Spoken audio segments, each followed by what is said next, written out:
Quiboloy nakita na. Mailap man ay alam na alam ang bawat galaw ni Quiboloy ng mga otoridad. Ito ay matapos ang paghahanap sa kanya dahil ito ay nagtatago dahil sa mga kasalanang ginawa.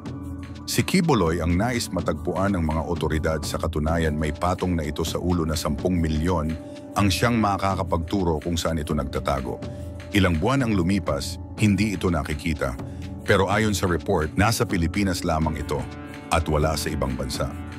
Ayon sa ilan, mas ninanais niya dito mahuli dahil mas madali pag nakulong ka kasi sa Pilipinas ay masarap.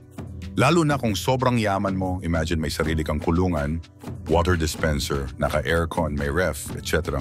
Parang naka-condo sa madaling salita. Ganito makulong sa Pilipinas. At the same time, may mga kawal ka pa.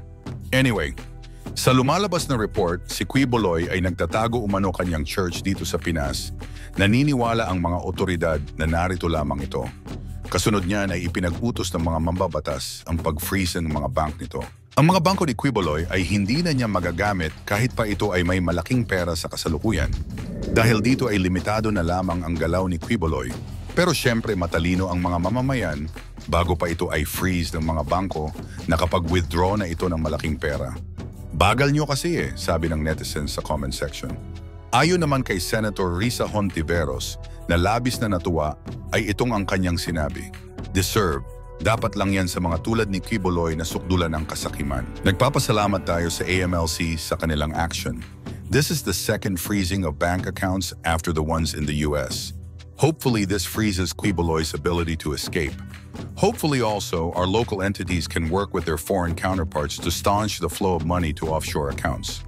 Umpisa na ito ng pagkamit ng hustisya. He exploited the faith and goodwill of many Filipinos mula sa mga menor de edad na pilit pinaglimos, pati sa mga OFW na nagpapakahirap sa ibang bansa para makapagbigay sa KOJC. Katapusan na ng pagpapakasasa ni Quiboloy. We will not stand idly by while scammers and con artists prey on hardworking Filipinos. Iyan ang pahayag ng mambabatas na si Senator Risa Hontiveros. Wala nang kawala si Quiboloy, kumbaga sa chess, checkmate na.